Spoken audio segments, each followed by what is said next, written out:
Okay, so this is just a wee voice video with some information about how to help unlock your voice. I know that quite a lot of my singers have said that they feel like their voices have been locked, even when they've been trying to sing along with things or sing in the house or in the garden.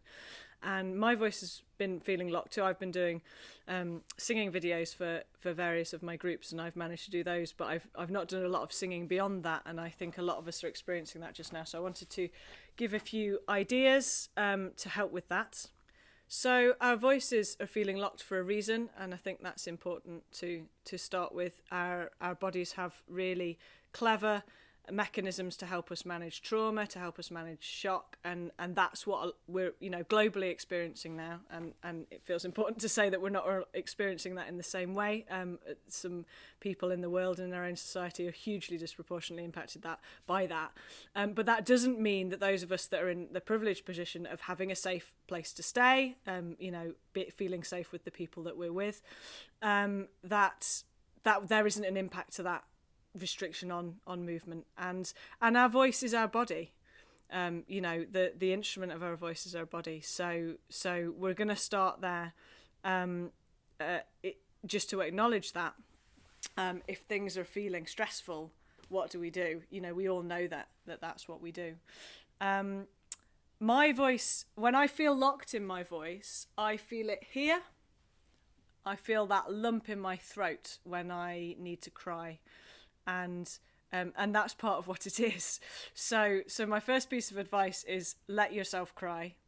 And if you need to make yourself cry, chop those onions, watch that film that always makes you cry, and just roll with it. Because if we lock stuff in emotionally, then this is one of the places that gets really locked. So I heartily encourage you to cry. It is a useful physiological mechanism. And you will feel better after it, even if you don't necessarily feel better during. And on a purely practical basis, drink lots of water. Like, obviously, it's the summer, so there's a heat related thing to that, and there's a sort of baseline. We need to drink lots of water anyway. But additionally, again, when your body is experiencing trauma and shock, and grief, actually, you need to drink more water. You become more dehydrated. So up your water intake. And where possible, try and keep a reasonable sleeping pattern. You'll have noticed that if you've not slept well, your voice can feel tight, it can feel hoarse, it can feel all of these things, which is just that your muscles haven't had enough rest. So if you can get a good night's sleep, or put in those bits of rest, if that isn't a possibility for you throughout the day, then that will help. Because our body is our voice. And even though a lot of us are perhaps being a bit more static than we're used to being, there is a slowness of listening to your body and what it's saying, that a lot of us don't make time for. If you meditate, excellent, well done. You're more than halfway there. And if you mean to meditate and don't quite get round to it, like I do, then you're not halfway there, but you're closer than not even meaning to. And so, when I say listen to your body, I literally just mean take some time to breathe. Don't direct the breath. I find it really helpful to close my eyes just to feel what's happening. So just spend a few seconds listening to what your body's doing, feeling the breath. The only directive thing you're doing is not holding your breath. So just let your body be. But focus on it, concentrate on it, notice it. And your aim there is not to be judgmental and, oh, my shoulders feel really tight, oh, my back's really sore, oh, that's, I haven't done this, I haven't done that. It's just to notice what's happening. Because oftentimes, if you just give yourself those couple of minutes to feel what's happening in your body, some of it will loosen itself just because you've spent that time. Not all of it, but some of it will. So be gentle and soft. And that very soft, slow movements. It depends where you're tight. I get very tight in my neck, and that obviously is very impactful on my voice. But honestly, the slower that you can move and just take some time to notice. And there's a lot of different traditions that use this in body work. Feldenkrais is a good one, I think. That you just really, really slowly, and your brain will be going, oh, we're going too slowly.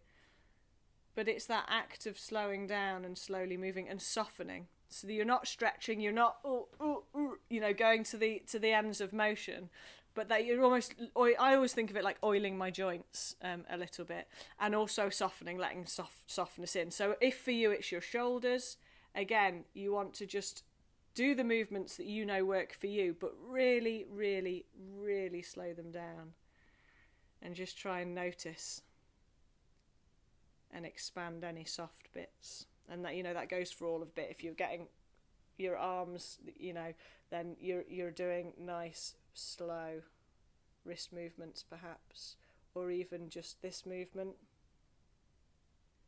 Really, really, really slowly. And you can do the same with your legs. So soft and slow with the body.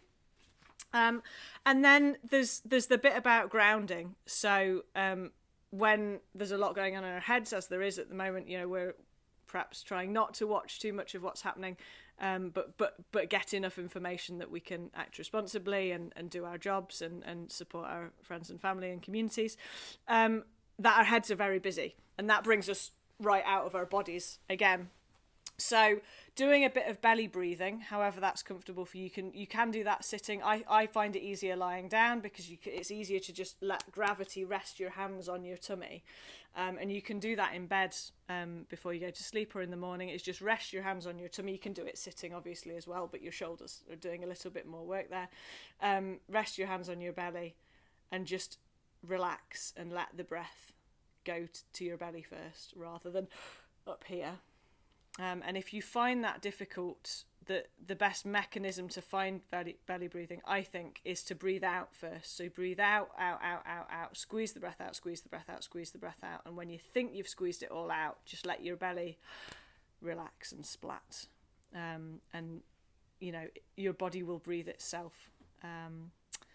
So starting from there and feeling a bit grounded in your body, whether it is that you're sitting on a chair, feel your bum on the chair. If you're standing up, feel your feet on the ground, wriggle your toes, have a little wriggle, just to remind your brain that it's not everything. There's more to you than this little bit up here.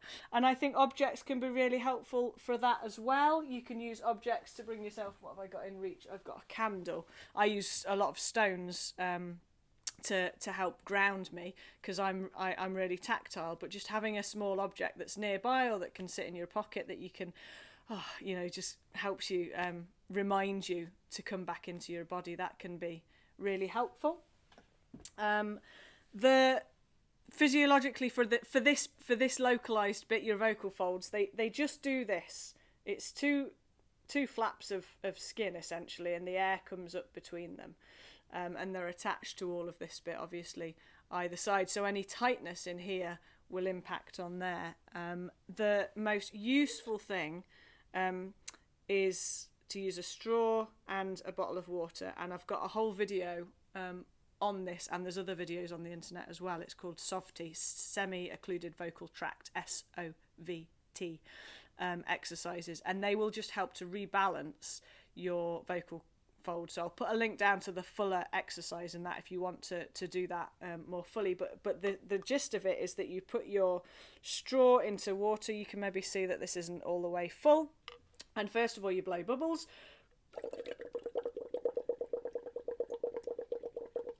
and you're aiming just to make those bubbles nice and steady, and then you hum and blow bubbles at the same time, or ooh, I should say you ooh, because the sound is coming out of your mouth.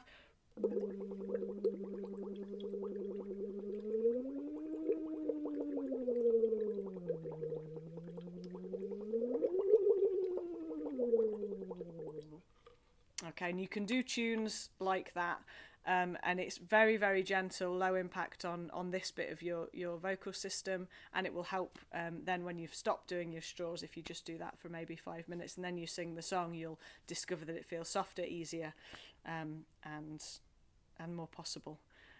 So that really, really might help if your voice is feeling locked in here, as long as you've had a good cry first. Humming, just sort of within a really small range, is the gentle way in. If you if you've hurt your ankle and you want to go back and play football again, you don't jump in and play a match. You do slower warm-up things. And with singing, that's really nice because you can just, it's really, every exercise is pleasing because you're just, you can make pleasing little patterns for yourself. Just keep within 2 or 3 notes even. So that was just a bit of sliding, but you could make little tunes.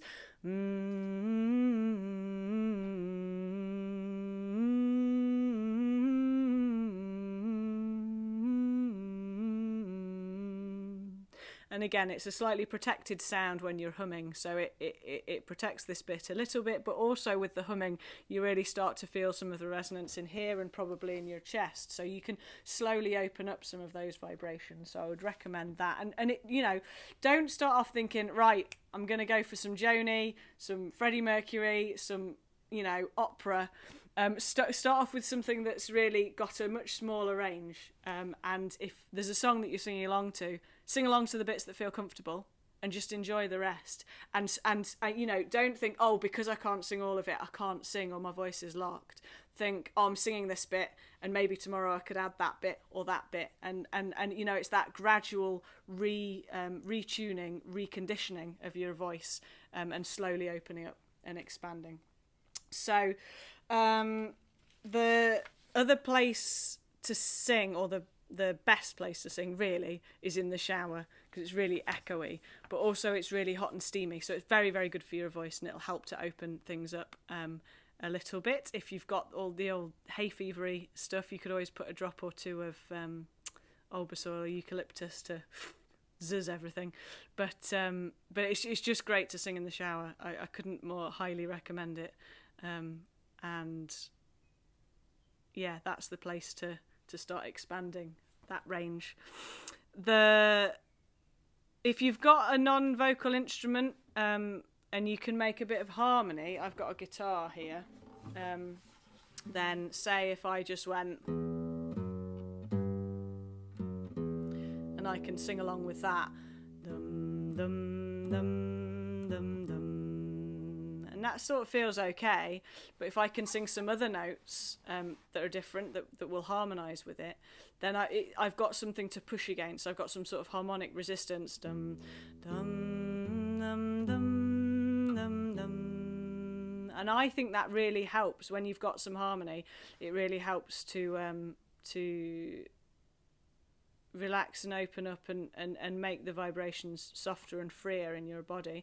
Dum dum dum dum dum. I know not everyone will have an instrument. What I do is if I'm heating something up in the microwave that it's got the hum, I use that as a drone. So if the microwave's just doing this, and I'm going dum dum da da da da da dum da da da da da da da da da da, and just idle along with it, and that feels much nicer than just doing it into empty space. Dum da da da da da da da da da da is less pleasing than da da da da da da da da da da. So play with that. If you've got a fridge that hums, it's really annoying, isn't it? But you can sing along with it. Reclaim that fridge hum. And my last recommendation, I think, would be to find a song that you find grounding and comforting. So it's almost like the song equivalent of a grounding object that helps bring you back into your body, that is gentle and slow. I have a song that I use for that, and it goes like this. If you want to use it, you're welcome. But you know, any song that does it for you will do, just as long as it's not got too big a range, because you want to be able to just settle in and like I say, use it to sort of re-find your belly, feel your feet on the floor, feel your bum on the seat. So my grounding song goes like this. Don't you worry, don't you be worrying, don't you be worrying.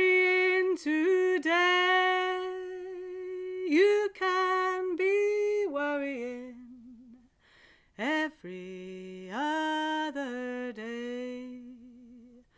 Oh, you can be worrying every other day.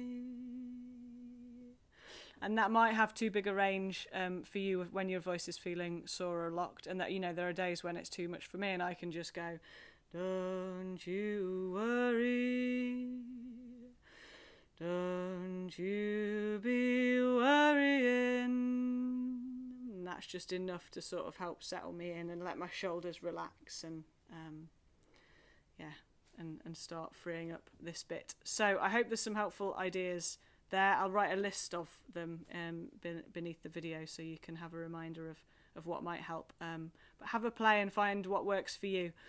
You know, and remember that our bodies are our voices. So what impacts us in our lives will always impact our voices, and it's a shame and it's annoying. But there are ways of softening and letting a bit more freedom come into your voice. So I hope that's helpful.